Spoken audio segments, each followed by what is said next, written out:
Hey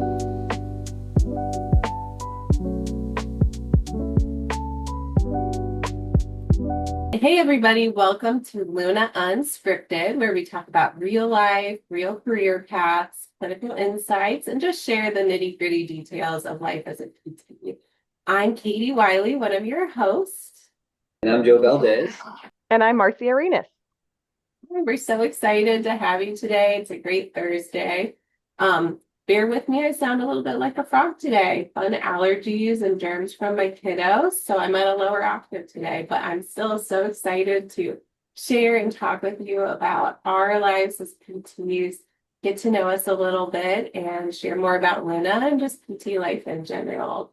So yeah, let's get started today. It's kind of an introduction type of day for us here. So I want you guys to get to know us and for us to even get to know each other a little bit better and just talk about how we came to be physical therapists, our paths to Luna physical therapy too, and just fun facts about us. And, as a podcast, I think we just want to get into everything related to life as a PT, across the board related to things about Luna, but then also just things that we've encountered because we've all had different clinical insights and clinical backgrounds and just different lives. So, yeah. Anyway, Joe, do you want to get us started? Tell us, how did you become a physical therapist? Yeah, thanks for the intro, Katie. So my story to becoming a physical therapist is pretty basic. I don't have the injury story of, getting exposed to PT early on. I just always knew from a young age that I wanted to get into healthcare. To be honest, my parents were kind of in my ear about healthcare being the way to go and being safe and all that stuff. And there's just a lot of options I wasn't really a fan of. And I was like, I prefer the body to be closed. I don't want to be dealing with the bodily fluids and all that stuff. So kind of closed out a lot of the hospital type professions. Was very active growing up. I was really into athletics and athletic training seemed like a good option at the time. But then, physical therapy was, I think they presented it at one of our in one of my intro to health professions classes. And I was like, oh, that could be interesting. Gives me a chance to work with the active population and be in healthcare. And I could be in the hospital if I wanted to, but also could be on the field or in a clinic. And so I made the decision when I was in high school and I just kind of put my nose down and started doing it, working towards that. And then, yeah, and then I made it to PT school and finished up. So Where'd you that's go kind to of my school? story. Not too exciting. I went to Texas Women's University, TWU in Dallas. Did you play sports growing up too? I did play some sports growing up, so I was a big. So my first love is really soccer. Love playing soccer, playing on a lot of teams growing up and through high school, and then still play some indoor, a couple times a month when I can nowadays. It's kind of late night indoor soccer, but I also swam as well competitively. So I did some club swimming growing up. That was kind of another thing that my parents had in my ear because it was kind of a family ordeal. But I always kind of found my way to be in soccer teams as well. So those are my two main ones. But you get me out with a ball and I'll do anything. So That's so fun. One question though, and I think I'm a little older than you are. Are you mildly terrified of ACL tears playing soccer like at your age? Like I'm so scared about, I'm like keeping up with my kids. I'm like, I'm gonna tear something. I just know it. Like it's gonna happen. yeah, I mean, I think when I passed the 30 mark, which was a couple years ago, definitely started to think about it more, but Hmm. But hey, I you're think still I do going a strong. pretty, That's awesome. I love it. yeah, I think Yeah. I still feel like I do enough prehab um, Good. to prevent that, but I do notice when I try to sprint or like change direction, I'm like, oh, that did not feel good. I'm not feeling like I did a decade ago. Um, but I do play with a guy who randomly plays with my group, and I think he's like almost 60. He's getting up That's there, amazing. I and he love it. had I love that he so had a much. knee replacement not too long ago. I mean, it's probably been a few years, but he he stops me on defense. Like he's a pretty solid guy. So I'm like, you know what? If I get injured or have something crazy at my age, I can still get back to it. Yeah, yeah. That's I know you're awesome. in Dallas. Are you from Dallas originally? Where are you from? No, so I actually grew up on the West Coast in Oregon. Yeah, in like the Eugene Okay. area. So Where'd you go to undergrad? I was in Utah for undergrad Okay. at BYU. Okay. So I kind of made my way out east a little bit. A little bit east, a little bit. Katie is it more east than I'm from the East Coast, but yes, from California, Texas is east, and Oregon, That's awesome. But yeah, that's a Great to little about learn me. more about you, Joe. I love that. What about you, Marcy? Tell us your story. Yeah. So I'm from Virginia. I was born in Columbus, actually. That's where Katie is. Hey. Yeah, both my parents went to Ohio State, so I grew up a Buckeye fan. Um, but my dad worked for the federal government, so naturally you just migrate to DC. So grew up outside Virginia. I also competitively played soccer. Um, and did actually injure my knee. Went to PT a couple times, even before I thought about PT, and did not do anything. Like the PT would turn away to look at someone else, and I would stop doing my exercises. So I was a very bad PT patient initially. And then obviously my knee pain didn't get better, and that's why I eventually stopped playing soccer. Um, but my mom is from Russia, like the Soviet Union during the USSR, and came over when she was 20. And so I was born to be a doctor, and my brother was born to be a lawyer, just what happens when you have foreign parents. And so I was told from a very young age, you will be a doctor. Um, and so I went to undergrad at Virginia Tech. I went in as a bio major, soon realized I do not like sciences.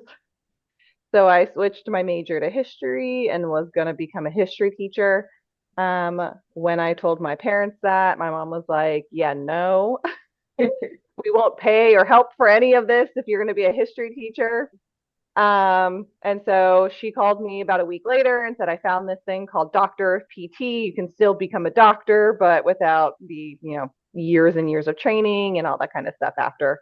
So I shadowed a couple PTs in around tech, and did really like it. I liked the fact that you got to work closely with patients and you got to see progress. And I shadowed a pediatric PT and it was with kids. And so, so I applied to schools, and I went to Washington University in St. Louis, when, where, as Katie knows, because she's up north, it does not, school does not close when there is snow or ice or cold temperatures. And so my last semester of school, I'm digging my car out, like icicles frozen everywhere on me, to get to class. And that was in that moment, I was like, I'm moving where it doesn't snow. And so, never stepping foot in the state of Texas before, I applied to jobs in both Dallas and Houston. Funny enough, I was told that Dallas is more like cowboy and you'd find more cowboy people there. And Houston is more Northeast metropolitan because of all the transplants. And so I was like, well, I want the Northeast. That's where I'm from. And so I moved to Houston. Um, had I not met my husband, I moved in November. So those that don't know Texas very well, it's like it lulls you in. It's very nice in November. You can do everything outdoors. And then in May, when the heat starts, is when I met my husband. And had I not met him in May, I would have moved because it's too hot in the summer. But now I am stuck in Houston because Texans love. Well, I love that. No, I mean, definitely a unique background story to coming to physical therapy. I'm one of the Yeah. folks who was like injured, played every sport, actually, except soccer. Soccer was the one I did not play, but pretty much everything else. I'm like 5'10", so just like height from a young age. I was in basketball, I played softball. I got tired of softball, so I had a friend who had me switch over to golf. So I'm a golfer too, and I played that all through high school. I dabbled in track. That was never like my strong suit, but I did a little track too. But yeah, and then basketball injury got me. I had some like chronic like hip pain and discomfort. And like I was telling you guys earlier, pretty sure that I'm like, question the diagnosis. I think there's some underlying labral issues there too. But hey, you know what? It's there and I made it through, and that's what kind of piqued my interest in physical therapy. My mom's a nurse actually, so I've always been kind of exposed to healthcare and around it. And so I was like, okay, I like science, I like sports. I feel like this could kind of come together nicely. So yeah, that got me into it. I went to the University of Evansville. So I liked kind of the smaller private school kind of vibe and where you'd be a big part of campus, and I like that. And they had a direct entry program. I don't know if you guys are familiar with this, where you're like you sign on when you start college. And for us, it was like a 3+3 program. So 3 years, and as long as you maintained a GPA, you didn't actually have to apply to PT school to get in. It was wonderful. Loved it so much. Got some good scholarship. Awesome. Yeah, that was like just took like the stress level out of it. I'm like, I can keep that GPA, no problem. Like I got this part of it. But like being selected out of it, I was fortunate not to have to deal with that later. And I just loved Evansville in general. Great school. Now they have some really even more awesome facilities. Every time I like look online, I'm like, dang, I wish we had that when I was there. That's awesome. But they keep growing and evolving. And yeah, I just love my time there. So that's what brought me there. What were you gonna say, Joe? I was just gonna ask, did you find like a lot of your students in your cohort? I guess did you already know your cohort through PT school like pretty early on in undergrad since you kind of started that program? Yeah, I That mean, makes sense. a lot of us were coming from that program, like direct entry, and they didn't accept a ton, and some didn't like make it through, they didn't maintain that GPA. But I'd say maybe like 15% of our class maybe came from that. Um, but yeah, I mean, I had some great relationships. So my undergrad was in exercise physiology, or I think they call it exercise science technically. So yeah, I had a lot of friends in that, some who just, pursued that kind of long term, but then also some followed into PT school with me. So yeah. And then it brought me back to Ohio, like Marcy was referencing. I'm from Columbus, or I live now in Columbus, Ohio. I'm from the Dayton area originally. Moved to Columbus after I graduated, and I've been here since. It's been great. I love it. So let's hear about then. So what clinically have we all done and what's our background and experience and kind of how we made our way to Luna? So Joe, do you want to share kind of what settings you worked in and kind of what brought you here with us? Yeah, yeah. So I'm a big outpatient guy. So I knew in school that I wanted to do outpatient work with a higher level population. At one point, I did consider like inpatient rehab. I thought that was pretty interesting. I did all my clinical rotations in that, but I was able to get a job at a private group practice fresh out of school. So I worked at a private orthopedic practice, and they actually specialize in lymphedema as well. So not something that was on my radar at all. But they Isn't it offered so to, rewarding? Like the little bit that I've done, I'm like, wow, like just like seeing that visual change in things, it's so cool. oh, Yeah. it's amazing, yeah, and it's immediate, almost within, within the session, but then within a couple weeks to a couple months, the change is drastic, right? And so they paid for a course, and they're not cheap, and it's pretty intensive to go through. So I remember going for like almost a couple of weeks, like 10 hours a day, 8 to 10 hours a day, in a hotel conference room, like just studying for this lymphedema certification. So I did that, and then I was able to start treating lymphedema patients at that clinic. It's probably about a 25% lymphedema, 25 to 30% lymphedema, and then the rest orthopedic cases. So I did that for maybe 2.5, 3 years, and then they had like a satellite clinic for this orthopedic practice that the guy retired, that was running it. And so they were like, "Hey, Joe, you want to go take over this clinic and kind of run it for a little bit?" So I did that. But during all this time, um, I was kind of scouting out some other options. We had our first child probably after my second year of being a PT, and I was like, man, like orthopedic outpatient ortho is tough to like try to be home and present. Um, and so I'd already been looking at kind of just casually looking at some other options, and then on LinkedIn, this Luna ad popped up and was like, hey, flexible schedule, work on your own time. Like, oh, this is intriguing. And this was a while What? ago. So, um, yeah. And then, so I clicked on it, I filled out my information, and then I got a call from actually one of our team members, Ashley, or she like reached out to me. We set up a time to chat, and then I didn't sign up right away. It took me a few months to kind of be convinced, but I started to do some like moonlighting with Luna on the side, and then I did that for almost a year while working at this other clinic. And then this TA job like popped up as like a suggestion or something. And I was like, oh, that's kind of interesting. So I literally just applied on the whim when I saw the job posting, and then yeah, and then long story short, I've been in this TA role or this non-clinical role for coming up on 3 years now in August. So it's So been for those fun. of you who don't know, TA means therapist acquisition. That's the team that we're all on, and we get the privilege of talking with PTs kind of on a regular basis and letting them know about Luna. So that's where we all are. Awesome, Joe. Very cool. Marcy, do you want to share more information about yourself and what you've done clinically too?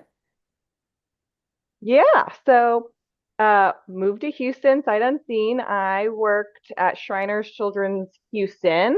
Um, so pediatrics for the first 9 years. Going into Yes. PT school and in most of PT school, I did not think I would do pediatrics. I was on the Joe mode. Yeah, like outpatient sports, something like that.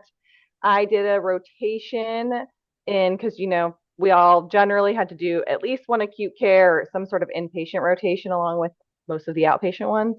And so I was like, if I'm going to work in a hospital, I don't want to work with adults. So I did a pediatric acute care rotation in Memphis at Le Bonheur Children's Hospital, and it was amazing. You got to be on like every different floor, see kids like post surgery in the cardiac unit and ICU and the PICU. Loved it. And so wanted to do something similar. And Shriners was kind of like a unicorn job where every 6 weeks we rotated between acute care, inpatient rehab, and outpatient. Oh, that's so cool. I So like really that. helped kind of, yeah, right? Helped Mm-hmm. with any burnout, stuff like that. Um, really got Shriners was great in terms of flexibility, family, that type of thing. But they closed the location in Houston proper in 2021 and they merged it with the Galveston location. And most people know the Galveston location because it's a big burn hospital, gets a lot of attention. But that's 55 miles away from Houston proper. And so I drove down there and back. So 2 hours basically in a car plus a day for 2 more years. One, because I loved Shriners, and two, I became the rehab manager like right as that was happening, and I didn't want to abandon the team. Um, so for 2 years, I drove down there and back, added some burn care, some leadership. Um, and then my daughter, who is now 7, was entering kindergarten at the time, and I was like, I cannot keep driving back and forth, and be present for anything kindergarten related. So I was looking for other jobs.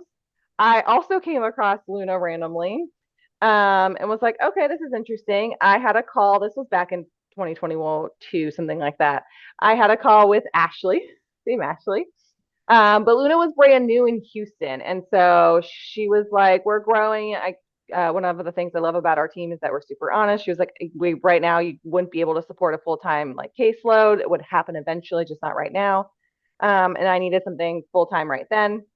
And then just happened to luck onto this Houston-based startup called Purple PRN, um, which was founded by a PT in Houston and kind of operates as like they call themselves the Uber for PRN. So if a facility like an outpatient clinic knows someone's going on PTO, they'll post shifts on this website, which is now an app, and then PTs can pick them up. And so similar to Luna, there's very minimal requirements, and so super flexible.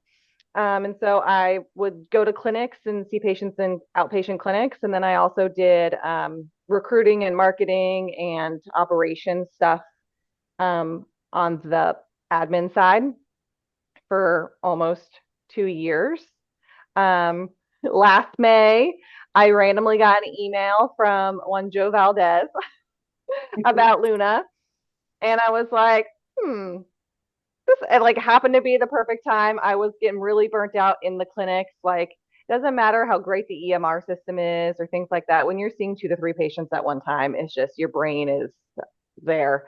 Um, and even though I wasn't even in the clinic all that often because I was doing a lot of admin work, it was still, I was like, I need to find a way of making some extra money that doesn't involve this. So scheduled a call with Joe. As you can tell, he has a very soothing voice. And so his lull, I was like, all right, this sounds great.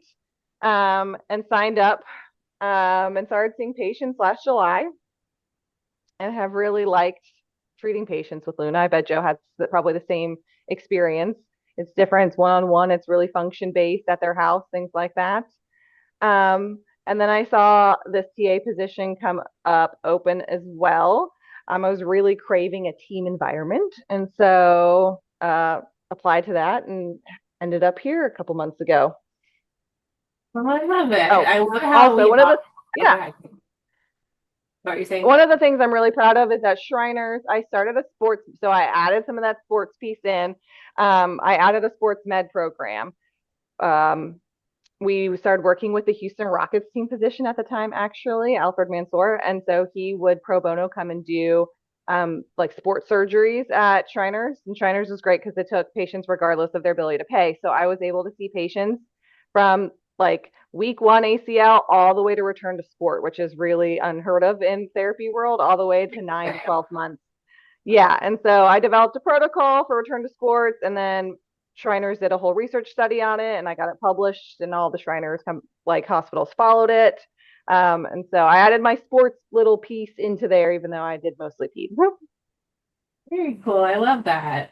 And just going back to, I love that we all like kind of know each other and like have that touch point in Ashley too, because I definitely talked to Ashley in years past too. Ashley, for those who don't know, is our TA manager. She's been with the team so long. And yeah, she's just had such a reach to everyone and it's just amazing. So my backstory. So I was an athlete, like I mentioned. So I kind of always envisioned that outpatient orthopedic environment. That's where I was treated when I had my injury growing up as well. So yeah, that's what I kind of lean to. Though I will say I was like pleasantly surprised on clinical rotations that I liked the other settings as much as I did. So like the acute care and the inpatient rehabilitation, I was like actually kind of surprised that I like half considered that. I'm like, oh, I feel like I could. The weekends were what I was like, I don't think I can do that. At least in my rotations, I did. The weekends were definitely on the table for, hospital coverage. So I was like, well, let's try to keep it during the work week. So nonetheless, I went into the outpatient orthopedic setting. I worked in a really big practice here in Columbus. They've actually grown pretty dramatically, even from when I started with them. They're a physician-owned practice and it was a pretty high volume clinic. I worked there about 8+ years. It was a high volume one. Good experience. I learned a lot, just a ton, and especially from like after hours documentation standpoint, was not ideal from that like work-life balance standpoint. It just became to be a bit of a drain. And especially as I had my kids, I even dropped down like my schedule hours there, and it still was just so much. So nonetheless, I looked into kind of different options. So I worked for a mobile outpatient slash home care organization for a while. With that, it was mainly based out of like assisted living, memory care. That was the majority of your patient population. And then there was also some home visits with that too. And it was kind of a hybrid of the outpatient kind of billing codes, but then there was also some of the Oasis and startup cares, which I found were my favorite thing to do. So anyway, I worked there, and then my last role before Luna, I did a program startup for an interventional pain practice. So a group of pain management physicians who, did conservative care interventions for people with chronic pain, and they didn't have a PT in the house. So I built relationships with the doctors and became kind of their go-to PT with everything. And I handled the durable medical equipment side of things. And so just really enjoyed that patient population. I feel like we could really make a big impact on kind of approaching things a little bit different ways. And just kind of even like the innovative side of things too, just being able to kind of start something from the ground floor. Throughout all of this, I had definitely been in touch with Ashley. Like I mentioned, she had brought up Luna. In my area, it's more on that supplemental income side of things. And I was like, well, you know what? For now, I'm just going to stick with something where it can be kind of my main role. But it had just always been in the back of my mind. I was like, this company sounds so interesting. And I just love that it's so empowering to PTs and so focused on us and just really values PTs. clinically and non-clinically. So when this role came open with the TA team, I just jumped at it. It was definitely something I loved and was interested in. And I just feel like Luna as a company is wonderful. So I know we've shared a little bit about how awesome it can be. Do you guys have any separate, like, best things about Luna, your favorite things about Luna to this point outside of what we've already said?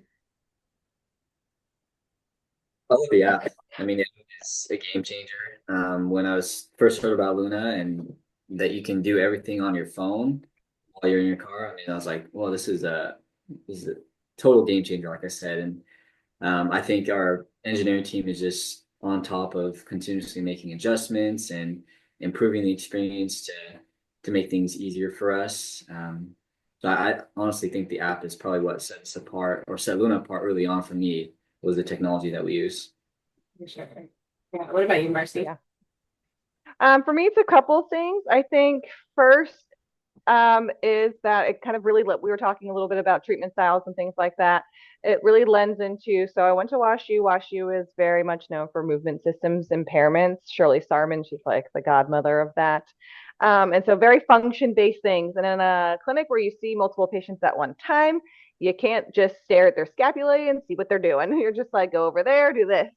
And so Luna really lends to like the function based, the one-on-one, really focusing on the things that they're doing at their house and maybe in their job and things like that to really see that rapid improvement. I also loved that it was outpatient population, because that's kind of right up my alley. I'm not a want to transfer someone, Made Maxe, not really focused on like household stuff. And so all the patients I've had are usually they have a job somewhere, they're doing something. They just wanted PT for shoulder pain or hip replacement, but they're active. And so I got to keep that population. And the things I didn't expect once I joined Luna is how easy the charting system is. Um, so simple. I've used almost a dozen now because with Purple Pure and I was at different clinics. Dozen now. Some are easier than others, but it doesn't matter how easy it is. If you see multiple patients at one time, you just have that many notes to write. So Luna's is so simple, and they just and they're always asking. Like yesterday, I sent a feedback survey out, like asking how we can improve things. Um, and also didn't realize how much I'd love like I can schedule my own patients when I want part. Not calling or texting them, but actually in the app, like through the technology. And so that really fits with hey, sorry, I have a softball makeup game on Wednesday, so I'm see you this day and that day. So lots of things. Some things I thought about beforehand, and some things came up afterwards that I was like, oh, this is great. You, Katie? Yeah, I mean, and again, I've treated in different settings and just knowing kind of all of those factors, like you guys have already mentioned, I echo all of those wonderful details about Luna. And then, like I was saying earlier, just on the operational side of things, just the value of PTs and the respect that, we put towards the clinicians and their feedback. And then on the operational side of things too, I think it's just unparalleled. You just don't see that in other organizations. So it's just a really unique, we're a unicorn of a company. It's pretty awesome. I know 3 Yeah, unicorns I've had of jobs is it's unusual. exactly. Okay, so let's just do some random PT facts and like information on us to wrap up. So let's do your go-to, like favorite PT intervention treatment, things that you work on a lot with patients. And let's do just a random fun skill that you have or thing that you're like into. So Joe, start us off. All right. Well, I've talked to my team a lot about dry needling. So there's my favorite intervention of all time is dry needling. I know not everyone can do it. I know some states are still a little bit on the back end of trying to prove it and whatnot. But I had a chance to kind of take a couple courses early on through the Institute of Athlete Rehabilitation. It's actually led by this guy named Toko, who was, or maybe it still is, the PT for um, the University of Houston, and I think he does some work with like a professional football team as well. So cool guy, really laid back, but he taught dry needling for the athletes, for the higher level population, which obviously can translate to like everyone else as well. But so I do a lot of trigger point needling with my patients. did a lot more in the clinic than I do in Luna, but I still utilize it pretty frequently. Definitely with my family and friends who like have aches and pains, they just kind of come to me, and I'm a I'm a softie, so I just like treat them, just stick a couple needles in them and get them better. But it's probably the intervention I've found has produced the most immediate effects in terms of like reducing pain. Um, and so like I always do like a retest or like pre-test, needle, post-test, and 90% of the time they feel better, they move further, and it's amazing. And then they just kind of are more on board with like kind of getting forward with their program. So that is my favorite intervention is dry needling. There's another Any part of fun your question, fact, right? fun skill that you have too? I'm a big foodie. Not Love really a it. fun fact. I feel like it's a pretty generic fact, but that is something I really enjoy doing. Probably in the past 9 or 10 years, I've kept a list of restaurants in DFW that I've been to, and I think we're nearing 300 right now. So Wow. there's a lot. And Yeah, then, I'm impressed.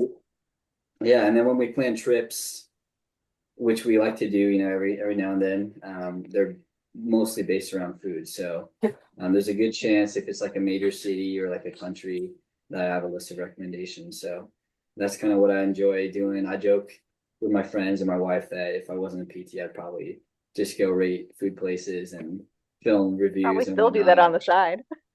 Yeah, I mean, I kind of see this is on the down low, but I guess not because we're on a podcast. But I really got into Yelp reviews at one point, and I did so many reviews, and people were like liking my photos and whatnot, interacting that I got invited to be like part of the Dallas like elite Yelp group or something, where Wow. we get invited to like these like restaurant openings and whatnot. Okay. I didn't really get involved too much with it, so they kicked me out after about a year just because I wasn't participating. But I got the invite, and I was technically in the group for about a That's That's so a year. cool fun cool. fact. I love Yeah, that. same. All right, Marcy, you want Um, yours? yeah, so I have been dry needled 3 different body parts. So I totally get the fun aspect of it. I understand and I felt the relief. I just don't love being needled. Um, I think that goes with I have chronic migraine and I've had a lot of needles stuck into my head. So maybe that's also part of it. And so I've never taken the course because I don't want to have to get needled everywhere. So that's mostly the reason I haven't taken the course. So my go-to treatment style is really like function-based strength training. Um, and so not like you need to rack 300 pounds of squat, like on a squat rack or things like that, but teaching everyone that they can do basics, strength training for longevity, things like that. But I also have to like tell myself. So all kinds of, squats, variations of things like that I can teach people. And then a lot of proprioception balance stuff, talk about ACL tears. But I'm the person at the gym that's standing on the flat side of the Bosu ball and people on one leg and people are walking by like, what is that person doing? Um, to get some of that training stuff in. So that's what I tend to go to. Fun facts about me. I'm going to Boston this weekend. So one of my goals is to go to every major league baseball stadium in the country. I've been to over half now. Um, as a big New York Yankees fan, I've never gone to Fenway because I think I will be 40 in a couple of years, and until recently, I haven't been mature enough to be around Red Sox fans without berating or yelling at them, and that would have probably led to me being arrested or something like that in Boston. So I'm just now at the point where I can maturely be there without yelling. So I'm going to Fenway this weekend. But I similarly, I rate all the stadiums. So I rate them on like where they are, transportation, what it looks like, the food, all that kind of stuff.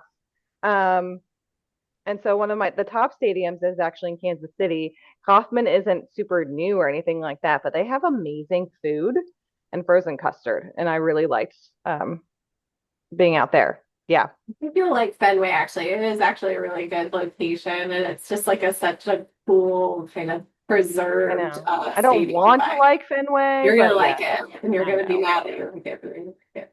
Yeah, yeah. And I've been to Wrigley, so I got Wrigley knocked off before anything happens. And I've been to both old and new Yankee Stadium. So I feel like I got the historical ones covered.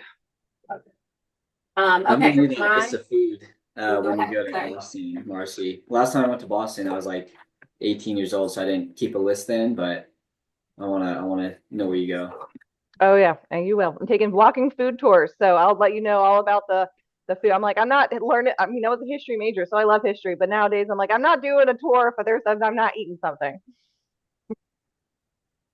All right. So I feel like I've got kind of two tidbits for each. I could narrow it down. So I'm gonna say my favorite clinical interventions for myself. I'm a big believer in breath work.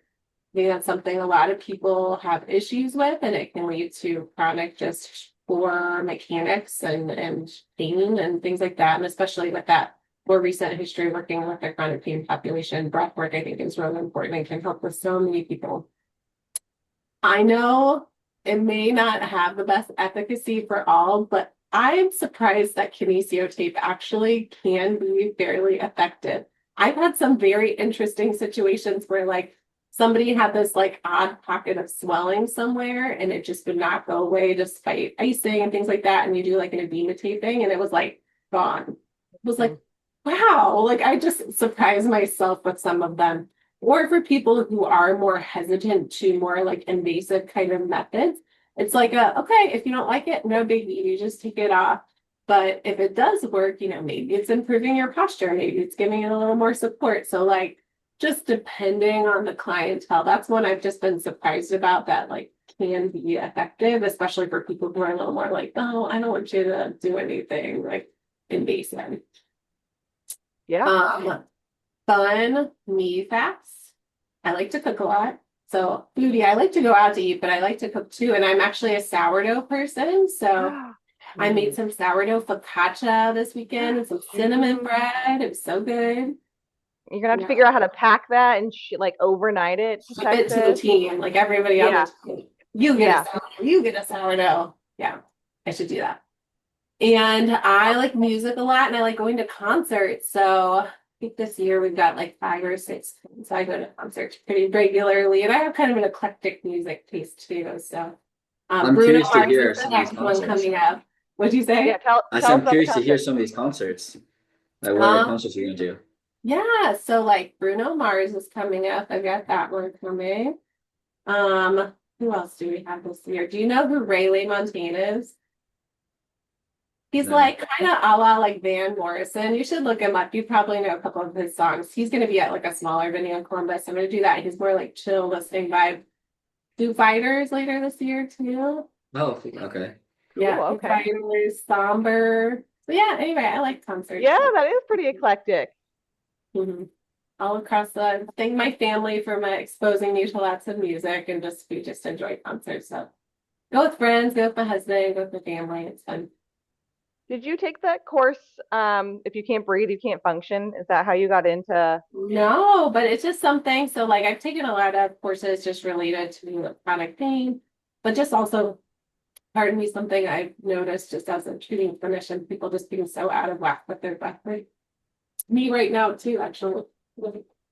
Yeah, well, when I worked at Shriners, I think half of my team took that Mary Mastery course, and they were amazed with how it corresponded to like every patient population and all kinds of Everything. treatment stuff. I feel like I need to, even with Luna now, I'm like seeing how that could help. So I think I might take a course, my next course in that also. But yeah, Yeah. we got three very like useful and different approaches to like our favorite parts of therapy. I feel like could be really helpful for newer grads or people that are looking for things to look into. Yeah. Yeah. Agreed. All right, well, yay, this was a great session today. It was so great to learn more about you guys and just give everyone an introduction to us because you're going to be seeing more of us. And we're going to just do kind of different sessions each week, different themes, just different topics within the field of physical therapy that people may be interested in talking about. We'll have some guests from our team or outside of our team just to get other people's perspectives too. So we're so happy that you could join us for Luna Unscripted. Yeah, so people can follow us on Luna's LinkedIn. You can follow each of us if you want to on LinkedIn. I don't know where we're gonna where we're going to post this, but ask questions. We'd love to hear what you want to talk about or what you want us to talk about. No topics not covered. So let us know. Yeah, we appreciate feedback and suggestions so we can kind of plan our future episodes. But we really appreciate Katie for getting us together here and asking us some good questions to kind of dive into our personal lives. So yeah, it's fun to be here. Yes. All right, guys. Well, I hope you all have a great rest of your day. And thanks again for coming to Luna Unscripted. We'll see you next time. Thank you for listening to Luna Unscripted.